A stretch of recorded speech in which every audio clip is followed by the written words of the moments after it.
மின் கட்டண உயர்வை திரும்ப பெற வலியுறுத்தி பாமக சார்பில் சென்னை எழும்பூர் ராஜரத்தினம் மைதானம் அருகில் ஆர்ப்பாட்டம் நடைபெற்று வருகிறது.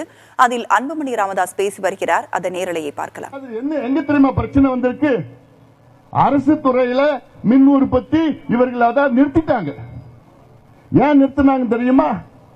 இப்போ நான் சொல்றேன்ல, 20,000 மெகாவாட் மின் தேவைகள், உச்சத்துல மின் தேவைகள், அதுல அரசு சார்பில் எவ்வளவு தெரியுமா மின்சாரம் போய்கிட்டு இருக்கு? 5500 மெகாவாட் தான். 20,000 மெகாவாட்ல வெறும் 5500 மெகாவாட் தான் தமிழ்நாடு அரசு உற்பத்தி செய்கிறது. மீதி இருக்கின்ற 14,500 மெகாவாட் மத்திய அரசு மற்றும் தனியார் மையத்திலிருந்து வாங்கிட்டு இருக்கிறாங்க. அதிகமா யார்கிட்ட வாங்குறாங்க? தனியார் கிட்ட இருந்து வாங்கிட்டு இருக்கிறாங்க. கிட்டத்தட்ட 12,000 மெகாவாட் தனியாரிடம் பெற்றிருக்கின்றார்கள் தமிழக அரசு மின்சாரத்தை.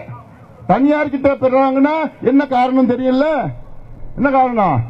டப்பு டப்பு, காசு, பணம், துட்டு, மணி மணி. வேற என்ன? வேற என்ன? அரசு துறையில ஒரு யூனிட் மின்சாரம் தயாரிக்கணும்னா சராசரியா 3.4 ரூபாய், 3 ரூபாய் 40 பைசா சராசரி. ஆனால் தனியார் கிட்ட எவ்வளவு தீர்வு வாங்குறாங்க? உச்சத்துல நேரத்தில் 12 ரூபாய் ஒரு யூனிட் வாங்குறாங்க. 12 ரூபாய் ஒரு யூனிட் மின்சாரம் வாங்கிட்டு இருக்கிறாங்க. அப்போ மின் கட்டண உயர்வை திரும்ப பெற வலியுறுத்தி பாமக சார்பில் சென்னை எழும்பூர் ராஜரத்தினம் மைதானம் அருகில் ஆர்ப்பாட்டம் நடைபெற்று வருகிறது. அதில் அன்புமணி ராமதாஸ் பேசிய காட்சிகளை நாம் பார்த்தோம்.